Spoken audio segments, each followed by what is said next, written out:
Morning. This is Nita and Miss Panda with the Timepiece Garden, and she's taking off over that way. She's doing her thing. I'm getting ready to do my thing.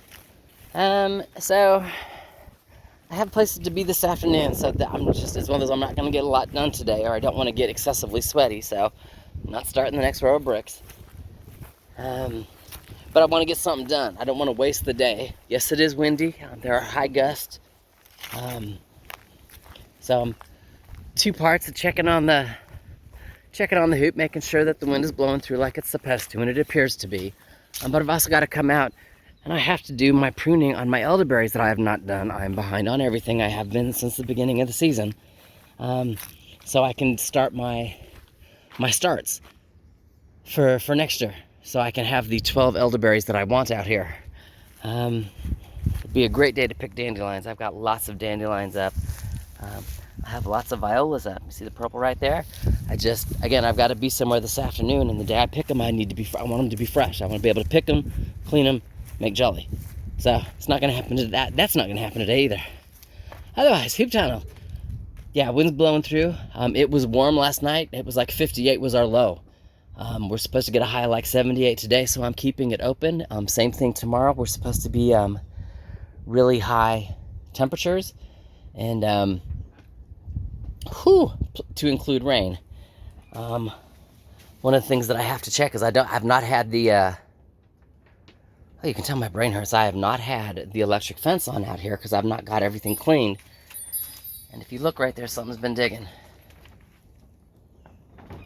That's a dig spot. That's not, I don't see any other holes in here. It looks like they were digging and left. Didn't dig up, thank God, any of the radishes or the garden. I have to figure out whether or not it was Panda digging or Panda scared off what was digging, because whatever it is, it's not here anymore. Broccolis are doing awesome. Anyway, everything out here is doing great. Does not look like it needs a water. I'll check it again maybe later. I say that because it's supposed to be rainy, just huge thunderstorms tomorrow. And with that, the ground tends to soak in, and as it comes down the hill, it soaks in, and I don't need to overwater the greenhouse.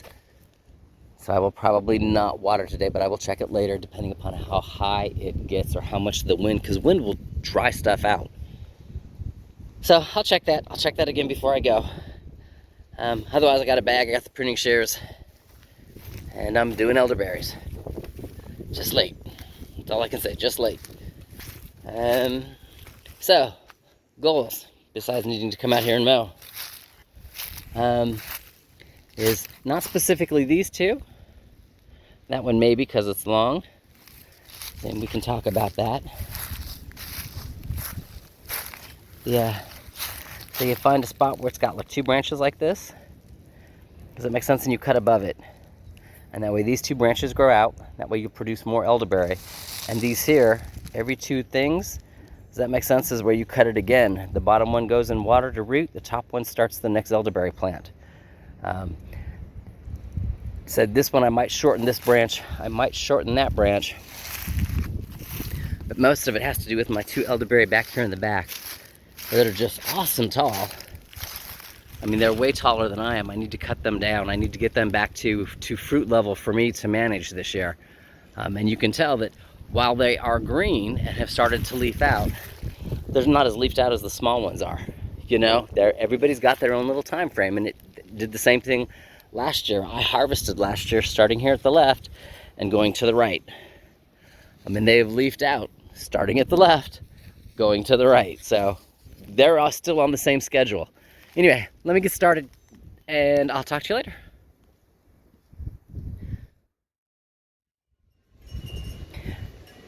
Alrighty, elderberries are pruned.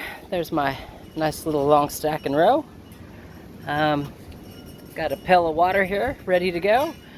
Here's a shorter stem. Now, typically, and what I did last year is you need two knobs. There's a bottom knob and then what I'm going to call a top knob. That makes sense. This one goes in the water. This one stays out of the water, so the elderberry will continue to grow. Last year I had about half of them die. I don't know why. Might have just been because I did it too late in the season, kind of like this year. But because I have so much, Does that make sense? I'm actually going to go ahead and go 3 knobs. So this knob will go in the water, this one will stay whole, and this one will stay whole. And I'm going to go ahead and see just if 3 knobs work better for my climate. I don't know, we'll see. And then from there, it's really easy. It's just getting your pruning shears. There's your first knob, second knob. Again, I'm going to go ahead and keep the 3rd knob this year. And cut it in between. You want a clean cut. That makes sense. And then you can come back down to this side and cut some of the greens off, because you don't need them to rot in the water and make the water go icky. So you just cut the majority of the greens off. Sorry, see, I missed one with the leaf. Does that make sense? And that way you've got the bottom knob, and you put it in the water. Now it's a light wood, it wants to float, and because it's the first one in there, it's kind of spinny, floaty thingy. By the time I get all of them in there, they'll be standing upright, bottom knob in the water. And I'll leave them in the water until they root or until they rot. So what we're doing, I'll show you the pot when I'm done, and whatever I clippy clip and don't use will end up in the compost. So, talk to you in a minute. So from here, you can see on some of the smaller sticks where we're getting towards the tip, I'm not doing the 3 rule. There's the one knob that'll go in the water, and then I just kind of leave the rest. Because it's too small. So, it's just what I do. Alrighty, bucket of elderberry. It's the top piece, bottom piece looks exactly like that, just in the water. Got the larger pieces there, smaller pieces are kind of woven in between them to help hold everybody up. Yeah, and now we play the waiting game. Again, last year I did 8, 4 of them took, 4 of them rotted.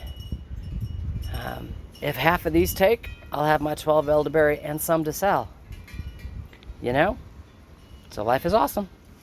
All right, talk to you later. Just another small video. I have some blueberries here and some baby Rosa Sharon. And I thought I was gonna plant them today. Again, they're all small, so not large holes, wouldn't create a huge sweaty mess. Unfortunately, this storm that's coming, for me, they're predicting hail, possibly damaging hail. Which point in time I don't want to transplant them, even though it'll be a good rain and a good soaking for them, but have them get damaged by hail. So they're going to spend another night or another probably 48 hours on the porch. And I'm going to come through, I'm going to give everybody a really good soaking, and they're going to stay right here. And yeah.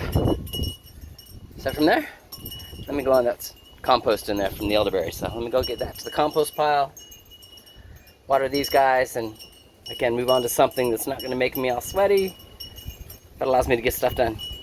Talk to you in a few.